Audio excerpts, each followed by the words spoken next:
इस वीडियो में मैं आपसे बात करूंगा, जैसा कि आप सभी को मालूम है, अधीनस्थ बोर्ड यानी कि RSMSSB बोर्ड द्वारा 19, 20 और 21 सितंबर को फोर्थ ग्रेड एग्ज़ाम आयोजित किया गया। प्रतिदिन 2 पारियां, टोटल 6 शिफ्ट में एग्ज़ाम आयोजित किया गया। अब स्टूडेंट में ये डाउट आ रहा है कि बोर्ड ने वेबसाइट पर तो 6 शिफ्टों के एक एक पेपर अपलोड किया है, तो अब हम अपनी OMR सीट में कैसे चेक करें कि कौन से क्वेश्चन का कौन सा आंसर है, क्योंकि क्रम सभी के अलग अलग था। क्योंकि अधीनस्थ बोर्ड कोई भी पेपर आयोजित करवाता है, प्रत्येक पेपर के 12 सेट होते हैं। अब जरूरी नहीं कि बोर्ड ने जो वेबसाइट पर पेपर अपलोड किया है उसका सेट और आपका सेट सेम हो, ये कोई ज़रूरी नहीं, क्योंकि 12 में से एक ही सेट होता है जो सेम रहता है। तो बाकी के स्टूडेंट अपने OMR शीट में कैसे चेक करें कि हमने जो क्वेश्चन किया है उसका आंसर सही है या गलत है, यानी कि आंसर की है वो कैसे चेक करें पेपर सॉल्यूशन। तो उसके बारे में इस वीडियो में चर्चा करूंगा, इसलिए वीडियो को बिना स्किप किए कंप्लीट देखें। और वीडियो पसंद आए तो वीडियो को लाइक कीजिए, चैनल भी जरूर सब्सक्राइब कीजिए, क्योंकि उसके बाद मैं ये भी बताऊंगा कि कंपटीशन है वो कितना आ गया, यानी कि एग्जाम से पहले पर सीट कंपटीशन कितना था और एग्जाम के बाद पर सीट कंपटीशन वो कितना हो गया, उसके बारे में भी चर्चा करूंगा। इसलिए वीडियो को बिना स्किप किए कंप्लीट देखें।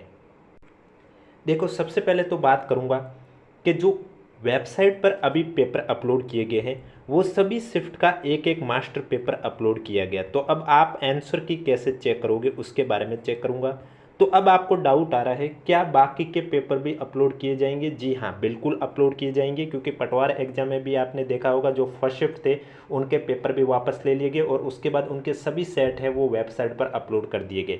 लेकिन ये कब तक अपलोड होंगे तो उसके बारे में भी जानकारी दूंगा, इसलिए वीडियो को सबसे बिना स्किप किए कंप्लीट देखें। और मैं सबसे पहले बात करूंगा कि आप अपना आंसर है वो कैसे मिलान करोगे। तो उसके लिए आपको क्या करना होगा, आप देख सकते हैं ये विज्ञप्ति में स्पष्ट रूप से लिखा हुआ है कि बोर्ड द्वारा दिनांक 19 सितंबर से लेकर 21 सितंबर तक प्रतिदिन 2 पारियों में कुल 6 पारी में आयोजित चतुर्थ श्रेणी कर्मचारी सीधी भर्ती परीक्षा के मास्टर प्रश्न पत्र बोर्ड की वेबसाइट पर अपलोड किए जा रहे हैं।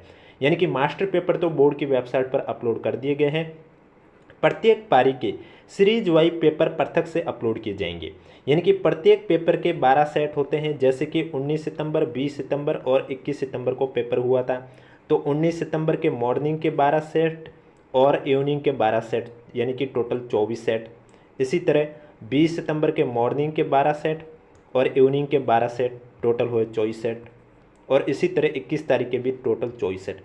ये बोर्ड की वेबसाइट पर अलग से पृथक किए जाएंगे, अपलोड किए जाएंगे, पृथक से अपलोड किए जाएंगे। ये कब अपलोड किए जाएंगे वो भी मैं आपको बता देता हूँ। इसी पर अधीनस्थ बोर्ड के अध्यक्ष आलोक राज जी ने ट्वीट के माध्यम से जानकारी दी है कि फोर्थ ग्रेड क्लास एग्जाम में हर शिफ्ट में प्रश्न पत्र के 24 अलग अलग वर्जन यानी सेट थे। पटवार परीक्षा के सेट के माफिक इस परीक्षा के भी सभी पारियों के सभी प्रश्न पत्रों के 24 सेट अगले हफ्ते अपलोड कर दिए जाएंगे। यानी कि आपका जो भी पेपर है वो आपको सेट तो आपको मालूम ही होगा, क्योंकि मैंने एग्जाम से पहले भी कहा है कि पेपर वापस ले लिए जाएंगे। इसलिए आपके पेपर का सेट कौन सा है वो आप ध्यान रखें। एडमिट कार्ड पर कहीं पर भी आप लिख सकते हैं या आप अपने दिमाग में भी ध्यान रख सकते हैं, जिससे कि बोर्ड की वेबसाइट पर जब वो मास्टर सेट अपलोड हो जाएगा उसके बाद आप OMR से चेक कर सकते हैं। फिलहाल आप OMR से चेक नहीं कर सकते हैं कि आपके 120 में से कितने क्वेश्चन सही हुए। बस आप इसी अंदाज से चेक कर सकते हैं कि पेपर अभी आपके सामने है। जैसे कि आपने देखा होगा बोर्ड की वेबसाइट पर अभी 6 पेपर अपलोड किए गए हैं, तो आपका जो भी पेपर है वो आप डाउनलोड करो। यानी कि जिनका मैं एक एग्जाम्पल के थ्रू ले लेता हूँ, 19 सितंबर की मॉर्निंग शिफ्ट का स्टूडेंट है। जैसे एक स्टूडेंट है 19 सितंबर का मॉर्निंग शिफ्ट का स्टूडेंट, तो वो सबसे पहले बोर्ड की वेबसाइट पर जाएगा और वहाँ से 19 सितंबर का मॉर्निंग शिफ्ट यानी कि फर्स्ट शिफ्ट का पेपर है वो डाउनलोड कर देगा। जैसे उसने डाउनलोड किया, पेपर में उसे मालूम है टोटल 120 क्वेश्चन है। अब वो क्या करेगा, एक वाइट पेज ले ले और उस पर 1 से लेकर 120 तक क्वेश्चन जो मास्टर पेपर पर अपलोड किए गए 120 क्वेश्चन, वो 1 से लेकर 120 नंबर डाल देगा। उसके बाद वो चेक करेगा मास्टर पेपर में, जैसे कि क्वेश्चन नंबर फर्स्ट कौन सा है उसका आंसर वो ढूंढेगा, चाहे फिर वो गूगल से सर्च करे, बुक से सर्च करे, यूट्यूब से देखे, कहीं से भी देखे। उसके अकॉर्डिंग वो सभी 120 क्वेश्चन के हल लिख लेगा, जो भी ABCD आंसर है। उसके बाद उसको जहाँ तक याद है कि उसने पहले का D किया या दूसरे का C किया, वो उस अकॉर्डिंग उस मास्टर पेपर में टिक करता रहेगा। उसके अकॉर्डिंग आप ये चेक कर सकते हैं कि 120 में से आपके कितने क्वेश्चन सही हुए, क्योंकि अभी आप OMR से चेक नहीं कर सकते हैं। OMR से इसलिए चेक नहीं कर सकते हैं क्योंकि OMR में जो आपको बोर्ड में पेपर मिला था, आपको एग्जाम हॉल में पेपर मिला, उसकी सीरीज और जो मास्टर पेपर है इसकी सीरीज अलग अलग है। तो कहीं आप ऐसा ना कर लें कि मास्टर पेपर में पहले का डी आंसर आ रहा है, फिर आप अपनी ओएमआर शीट चेक करोगे तो उसमें आपको पहले का सी लगेगा और फिर आप सोचोगे कि पहला क्वेश्चन तो मेरा 100% करेक्ट था लेकिन यह मेरा गलत कैसे हो रहा है। तो ऐसी आप में आपत आ सकती है।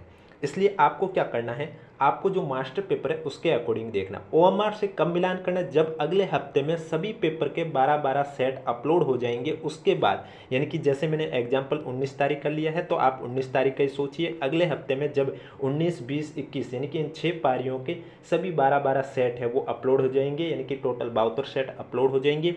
उसके बाद आपका जो सेट है वो आप डाउनलोड कीजिए, यानी कि 19 तारीख को फर्स्ट शिफ्ट के भी 12 सेट अपलोड होंगे। अब आपका कौन सा सेट था ये तो आपको ही ध्यान होगा, क्योंकि एग्जाम हॉल में आपके पास ही पेपर था, तो उसका वही सेट आपको डाउनलोड करना है और उसके बाद आपको वो ओएमआर शीट से आप मिलान कर सकते हैं। तब तक के लिए आप ओएमआर शीट से मिलान नहीं कर सकते। अगर किसी स्टूडेंट को ये लगता है कि उसके पास जो पेपर था और मास्टर पेपर है दोनों का क्रम सेम है, दोनों के ऑप्शन सेम है, तो वो स्टूडेंट ओएमआर से अभी भी चेक कर सकते हैं। बाकी पीछे 11 सेट है वो अलग अलग हैं, तो वो स्टूडेंट अभी वेट कीजिए अगले हफ्ते का। तब तक के लिए आप मास्टर पेपर के अकॉर्डिंग आपको क्या लगता है कि आपने इस क्वेश्चन का आंसर ये सही किया था या गलत किया था, उस आइडिया के हिसाब से आप ये चेक कर सकते हैं कि 120 में से आपके कितने क्वेश्चन सही हुए। बाकी आंसर की अभी अपलोड नहीं होगी, आंसर के में थोड़ा और टाइम लगेगा, जो कि बोर्ड की ऑफिशियली वेबसाइट पर अपलोड की जाती है उसमें थोड़ा टाइम लगेगा। फिलहाल आप ये मान के चलिए कि जो मास्टर पेपर अपलोड हो चुके हैं 6 शिफ्ट के वो आप देख लीजिए उसके अकॉर्डिंग। और ओएमआर से अगर आपको मिलान करना तो अगले हफ्ते में जब सभी सेट अपलोड कर दिए जाएंगे उसके बाद आप चेक कर सकते हैं। अभी आप ओएमआर से गलती ना करें, क्योंकि अभी आप अगर ओएमआर से करोगे तो आपको ऐसा ही लगेगा कि आपके सभी क्वेश्चन गलत हो रहे हैं, क्योंकि वो जो तरीका आप अपना रहे हो वो एक तरह का गलत तरीका अपना रहे हो, क्योंकि आपका पेपर और मास्टर पेपर दोनों अलग अलग क्रम है। इसलिए ओएमआर से अभी चेक ना करें। अब कोई भी डाउट है तो नीचे कमेंट बॉक्स में पूछिए। वीडियो पसंद आए तो वीडियो को लाइक कीजिए, चैनल जरूर सब्सक्राइब कीजिए। और अब बात करता हूं मैं कंपटीशन है वो कितना रह गया, यानी कि एग्जाम से पहले पर सीट कंपटीशन कितना था और एग्जाम के बाद अब पर सीट कंपटीशन है वो कितना रह गया, उसके बारे में चर्चा करने जा रहा हूं।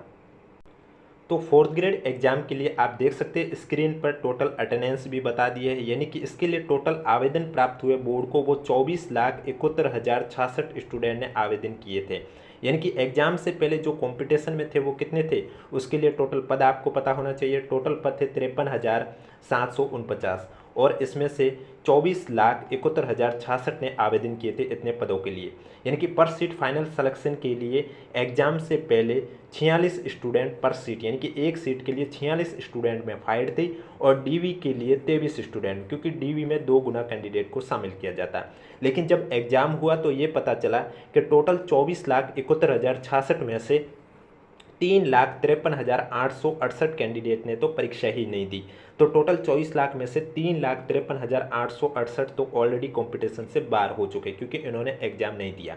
तो अब कंपटीशन किस में बचा है, अब पीछे बचा कंपटीशन 21,17,198 स्टूडेंट में कंपटीशन रहा है और टोटल आपको मालूम है पद थे 53,749। तो उस हिसाब से आप देख सकते हैं पर सीट कंपटीशन पहले जो 46 था वो अब आ गया है 40 पर, यानी कि पर सीट कंपटीशन 40 का है और डीवी के लिए जो पर सीट कंपटीशन है वो 20 है, यानी कि हर 40 स्टूडेंट सेलेक्ट होगा। और डीवी के लिए अब विभाग पे डिपेंड करता है, क्योंकि इतने बड़े पद है तो हर पदों के लिए अलग अलग विभाग है, तो उन सभी विभाग पे डिपेंड करेगा कि वो डीवी के लिए 1.5 गुना को बुलाए या 2 गुना को। अगर 2 गुना को बुलाता है तो आपका 20 पर सीट कंपटीशन है अब, और 1.5 गुना को बुलाता है तो उस हिसाब से आप देख सकते हैं। अब बात करूंगा मैं आपके सामने कि टोटल इसमें पद है वो कितने थे। तो आप देख सकते हैं टोटल कैटेगरी वाइज बात करें तो टोटल आपके 53,749 में से नॉन टीएसपी के 48,199 थे और टीएसपी के थे आपके 5,550। ये पीडीएफ आपको हमारे टेलीग्राम चैनल पर देखने को मिलेगी, जिसका लिंक नीचे डिस्क्रिप्शन में दिया हुआ है। यहाँ आप देख सकते हैं कैटेगरी वाइज भी बताया गया है और विभाग वाइज भी बताया गया है। जैसे शासन सचिवालय में नॉन टीएसपी के 594 थे, टीएसपी का कोई भी पद नहीं था, इसलिए यहाँ शासन सचिवालय के 594 पदों का वर्गीकरण दे रखा है। हॉरिजॉन्टल रिजर्वेशन का भी वर्गीकरण दे रखा है। इसके बाद नेक्स्ट आता है अधीनस्थ विभाग, जिसमें आप देख सकते हैं नॉन टीएसपी के आपके 47,571 पद हैं और उसका कैटेगरी वाइज भी बताया गया है कि कौन सी कैटेगरी में कितने पद हैं।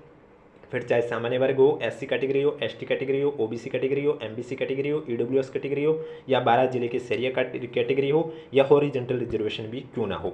इसके बाद आप देख सकते हैं टीएसपी का भी बताया गया है। टीएसपी में आप देख सकते हैं टोटल पद है 5550, और इसमें आप देख सकते हैं हॉरिजॉन्टल रिजर्वेशन का भी बताया गया है, सामान्य कैटेगरी में भी बताया गया, अनुसूचित जाति में भी बताया गया, और अनुसूचित जनजाति में भी बताया गया कि कौन सी कैटेगरी में कितने पद हैं। अब कोई भी डाउट है तो नीचे कमेंट बॉक्स में जरूर बताएं, हम आपका डाउट जहाँ तक हो सॉल्व कर सकते हैं। बाकी मैं एक बार फिर से आपको बता देता हूँ, एक बार फिर से दोहरा देता हूँ कि अभी आप जो आंसर की का मिलान है वो ओएमआर शीट से बिल्कुल ना करें। ओएमआर शीट से आप अगले हफ्ते जब सभी पेपर के, क्योंकि आपका प्रत्येक पेपर होता है उसके 12-12 सेट बनते, कितने सेट बनते हैं, तो 12-12। तो ये ज़रूरी नहीं कि आपके पास जो पेपर आया था एग्जाम हॉल में वही पेपर अब मास्टर पेपर सेम हो। हाँ, किसी किसी के सेम होगा, क्योंकि मास्टर पेपर का जो सेट है वो जिनका वही सेट सेम आया है वो स्टूडेंट ओएमआर शीट से चेक कर सकते हैं। जिनको लगता है कि मास्टर पेपर में जो क्वेश्चन का क्रम है, ऑप्शन का क्रम है, मेरे एग्जाम हॉल में भी जो मेरे पास पेपर था उसी में वो सेम क्रम था, वही स्टूडेंट ओएमआर शीट से चेक करें, बाकी ओएमआर शीट से चेक न करें। बाकी जिनका जो पेपर था उस पेपर के अकॉर्डिंग आप या तो पेपर का प्रिंट निकाल कर देख लीजिए, फिर उसमें आप टिक करते रहिए कि आपने जिस क्वेश्चन का आंसर लिखा था आपको याद ही होगा, वो आपने उसमें वो किया था और अभी इसका सही आंसर ये हो रहा है, उस हिसाब से आप अपने आंसर मिलान कर सकते हैं ओएमआर शीट से। जब आपके सभी एग्जाम के 12-12 सेट अपलोड हो जाए उसके बाद ही ट्राई करना। अभी ट्राई करोगे तो आपका गलत होगा। गलत इसलिए होगा क्योंकि जो मास्टर पेपर है उसके अकॉर्डिंग आप चेक करोगे तो मास्टर पेपर का पहले का डी करेक्ट बता रहा है, और आप फिर ओएमआर शीट में देखोगे कि मेरा पहले का सी करेक्ट हो रहा है, जबकि आपको याद आएगा कि एग्जाम हॉल में ये 100% मेरा सही था, फिर यहाँ गलत क्यों हो रहा है। ऐसे ऐसे आपके डाउट आएंगे, इसलिए सेट आने से पहले आप ओएमआर शीट से मिलान ना करें। और इसके अलावा सभी पेपर आपको हमारे टेलीग्राम चैनल पर देखने को मिल जाएंगे, जिसका लिंक नीचे डिस्क्रिप्शन में दिया हुआ। अगर अभी तक आपने ज्वाइन नहीं किया तो आप जाके ज्वाइन कर सकते हो। बाकी कोई भी डाउट है तो नीचे कमेंट बॉक्स में हमें ज़रूर बताएं, और आप सभी एक बार आंसर की से मिलान कर लें कि कितने क्वेश्चन सही हो, उसके बाद हमें कमेंट बॉक्स में ज़रूर बताएं आपकी कैटेगरी कौन सी थी, शिफ्ट कौन सी थी, और कितने क्वेश्चन सही हुए, जिससे कि एक्सपेक्टेड कट ऑफ का वीडियो भी हम आपके लिए इस यूट्यूब चैनल पर ला सकें।